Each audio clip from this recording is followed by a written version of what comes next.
तो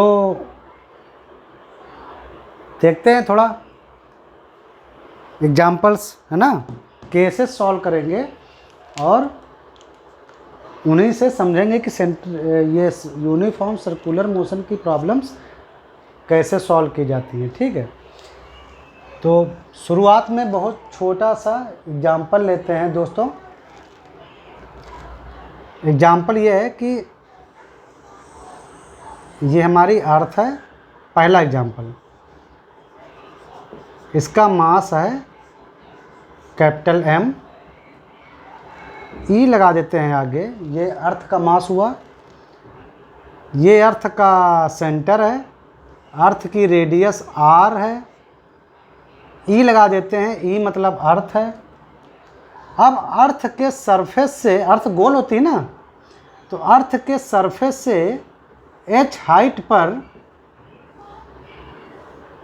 एक सैटेलाइट उड़ रहा है जो कि अर्थ का ऐसे चारों ओर चक्कर लगा रहा है। सैटेलाइट का मास m है, तो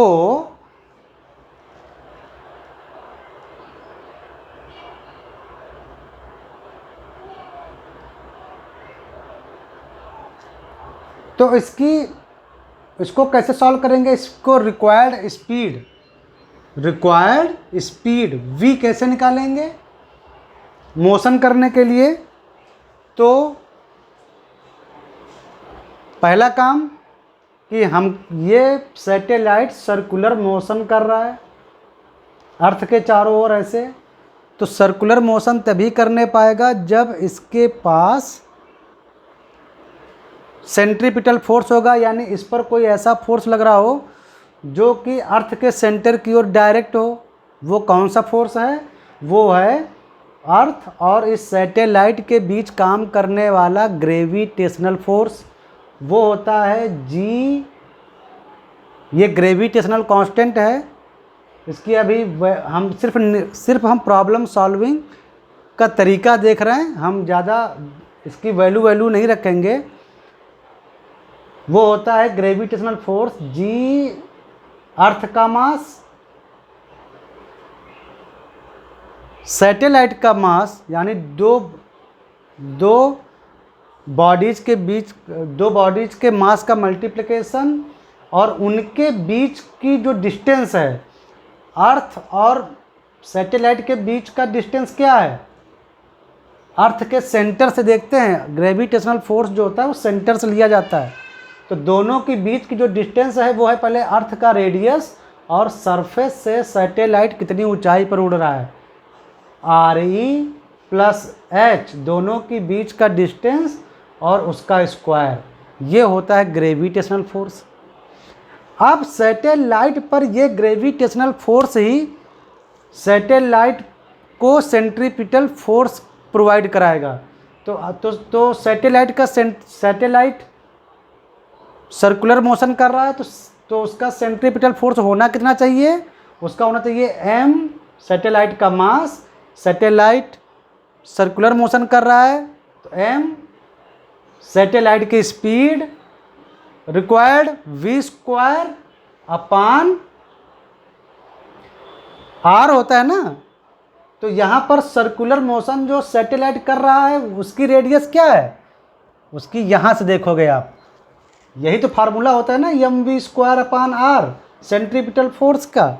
लेकिन यहाँ जो r है यहाँ पर कितना है देखो ज़रा, सर्कुलर पास अर्थ के सेंटर से शुरू है तो यहाँ से लेकर यहाँ तक, यानी RE और प्लस H। ये सैटेलाइट को सेंट्रीपिटल फोर्स जितना रिक्वायर्ड होता है वो प्रोवाइड कराता है उसका और अर्थ के बीच में काम करने वाला ग्रेविटेशनल फोर्स। ये कैंसिल हो गया, तो स्मॉल m से स्मॉल m कैंसिल हो गया, तो v² आ गया GME अपान अर्थ का रेडियस प्लस उसकी हाइट, यानी v आ गया GME अपान RE प्लस H। तो अगर कोई सैटेलाइट h हाइट पर, अर्थ सरफेस से h हाइट पर सर्कुलर मोशन कर रहा है, सर्कुलर मोशन कर रहा है और परफॉर्म कर पा रहा है सर्कुलर मोशन, तो उसकी वेलोसिटी इतनी होनी चाहिए। ग्रेविटेशनल कांस्टेंट अर्थ इंटू अर्थ का मास, पूरी अर्थ का मास अपॉन अर्थ का रेडियस और इतनी हाइट पर उड़ रहा है। यह है वो रिक्वायर्ड स्पीड सैटेलाइट की, जो कि सर्कुलर मोशन करने के लिए रिक्वायर्ड होती है। ये एक एग्जाम्पल हो गया, ठीक है।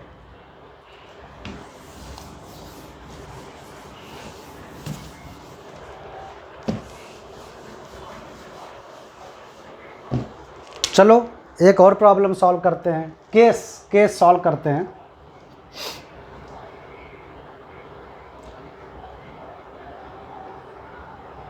ये कार है, ये कार के पहिए हैं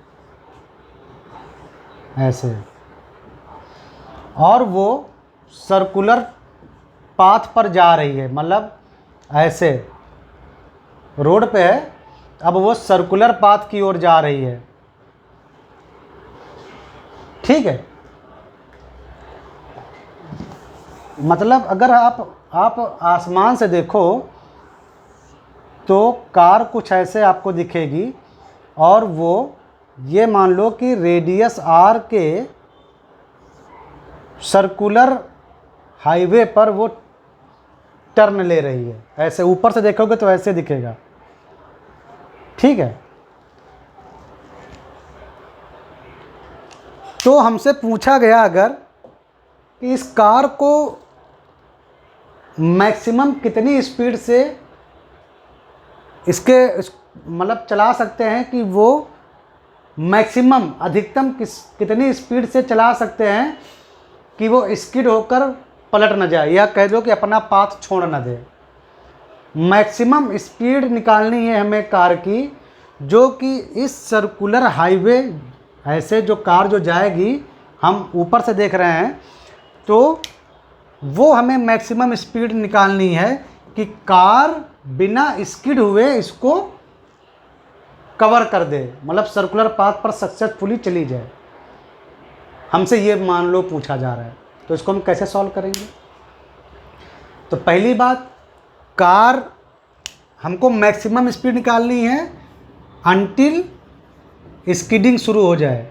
स्किडिंग बस स्किडिंग ना हो, मतलब मैक्सिमम, कि अगर इससे ज़्यादा स्पीड बढ़ाई तो स्किड हो जाएगी, ठीक।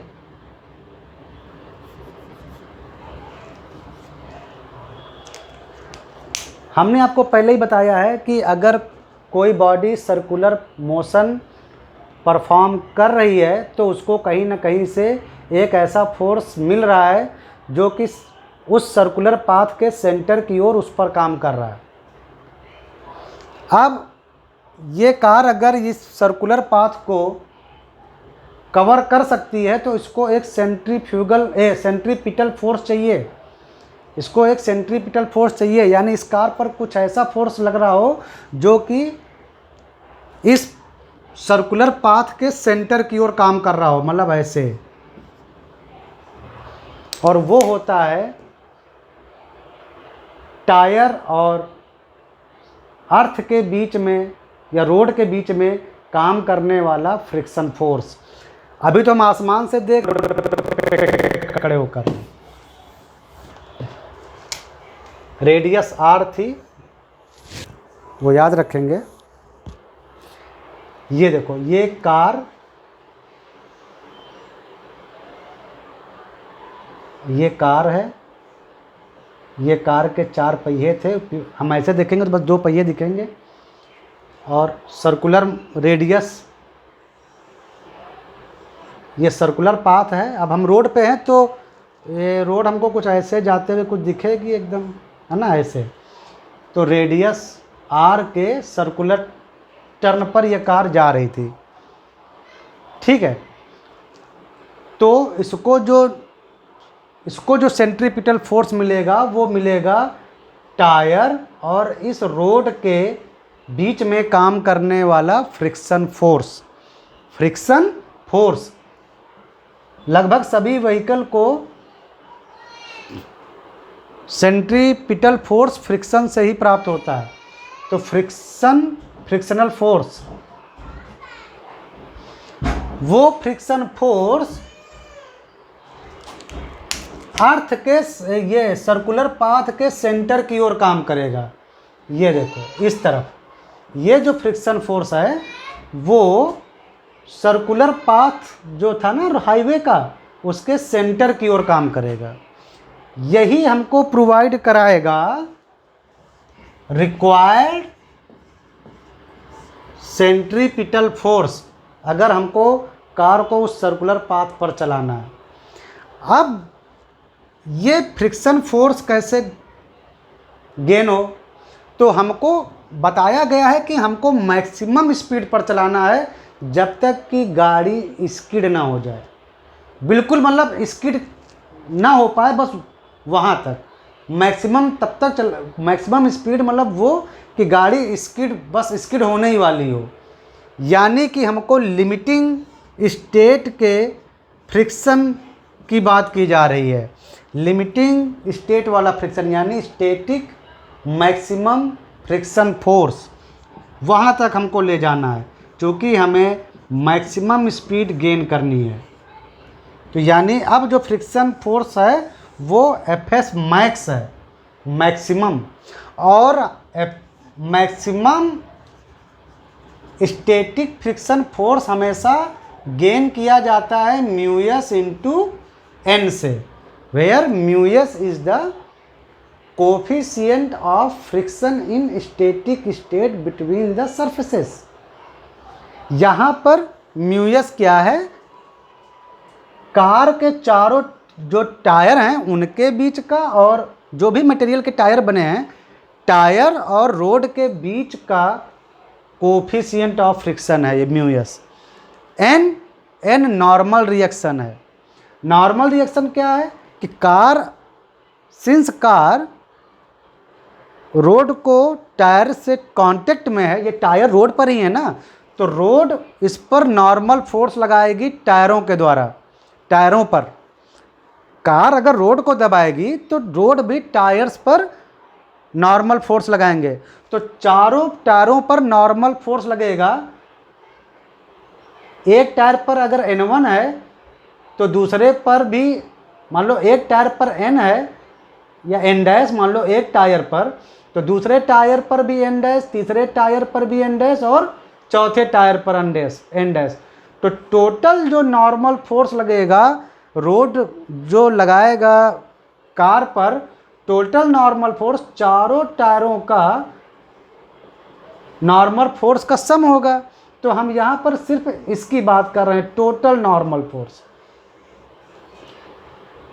अब हम कार का एक ऐसे डायग्राम बनाते हैं अलग से। ये कार हो गई, मेरी ड्राइंग बहुत ख़राब है। ये कार हो गई। कार पर फोर्स कौन कौन से काम कर रहे हैं? एक तो कार का खुद का वेट, मान लो कार का मास है कैपिटल एम, तो टोटल कार का जो वेट काम करेगा वो करेगा mg नीचे की ओर, और रोड कार पे नॉर्मल रिएक्शन लगाएगी n। तो यहाँ से n आया आपका कार का मास, और इंटू जी, कार है तो c लगा देते हैं, c मतलब कार, CAR, तो एक डेजिग्नेशन हो गया। तो मैक्सिमम जो आपका फ्रिक्शन फोर्स लगा यहाँ पर इस डायरेक्शन में, मैक्सिमम स्टैटिक, क्योंकि हमें याद रखिए कार को मैक्सिमम स्पीड तक चलाना था कि वो बस स्किड ना हो पाए वहाँ तक, यानी बिल्कुल लिमिट चेक करनी थी। तो यानी मैक्सिमम स्टैटिक कंडीशन तक, मैक्सिमम स्टैटिक फ्रिक्शन फोर्स तक हम ले जाएंगे।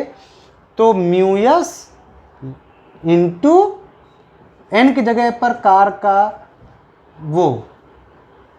का मास और इंटू जी, तो यहाँ पर रखिए, यही है वो मैक्सिमम फ्रिक्शन फोर्स जो कि हमें सेंट्रीपिटल फोर्स प्रोवाइड कराएगा कार के लिए। तो mu s M G equal to, यहाँ कार का मास, चलो खैर हमने वहाँ MC लिख दिया, वैसे स्मॉल m ही लिखना चाहिए था। चलो यहाँ पर कर देते हैं पूरा कार का मास MC। तो MC V max square upon radius उस कर्वेचर पाथ की, उस कर्वेचर हाईवे की रेडियस। MC कट गया, mu s r G equal to V max root. ये वो मैक्सिमम स्पीड है जो कि कार को हम दे सकते हैं कि कार वो सर्कुलर पाथ पार कर जाए और स्किड भी ना होने पाए। मैक्सिमम स्पीड, अगर इससे ज़्यादा स्पीड बढ़ाएंगे तो कार स्किड हो जाएगी, क्योंकि हम मैक्सिमम फ्रिक्शन फोर्स को कंसीडर करके चल रहे हैं। लिमिटिंग स्टेज है ना ये, कि हम मैक्सिमम स्पीड तक ले जाएंगे कि कार स्किड ना हो। कार स्किड होने का मतलब है कि कार सर्कुलर पाथ छोड़ने का प्रयास करेगी, तो कार रोड का सर्कुलर पाथ छोड़ेगी, तो यानी कार का रिलेटिव मोशन इस पाथ के इधर होगा, तो फ्रिक्शन फोर्स सेंटर की ओर काम करेगा। फ्रिक्शन फोर्स हमेशा पॉसिबल मोशन के अपोजिट में काम करता है। हम लिमिट जा रहे थे ना कि कार बस स्किड होने वाली है, तो अगर कार स्किड होने वाली होगी तो वो अंदर नहीं आएगी, वो सर्कुलर पाथ को छोड़ने का प्रयास करेगी यहाँ से, तो ये उसको फ्रिक्शन फोर्स पकड़ के रखेगा, इसीलिए फ्रिक्शन फोर्स सेंटर की ओर काम करेगा। तो यहाँ से हमने निकाला कि हम कार को किसी R रेडियस वाले हाईवे पर, R रेडियस वाले कर्वेचर वाले हाईवे पार्ट पर इतनी स्पीड दे सकते हैं मैक्सिमम, जिससे कार पलटे नहीं। Mu s is the coefficient of friction between the tyres of the car and the roads. G is the gravitational acceleration 9.8 आपको पता है, और ये R जो है वो रेडियस ऑफ कर्वेचर, या कह सकते हो कि उस सर्कुलर पार्ट का रेडियस है, वही जो हाईवे का। तो ये तो था सिंपल तरीका, ठीक है। अब आगे और एक केसेस हम देखते हैं। हमारा काम वही है कि ये फार्मूला लगाने से पहले mv²/r लगाने से पहले हमको ढूंढना है वो सेंट्रीपिटल फोर्स जो कि ये दे सके, ये सेंट्रीपिटल फोर्स इसमें लगाने के लिए वो दे सके हमें, ठीक है। चलो मिलते हैं नेक्स्ट एपिसोड में।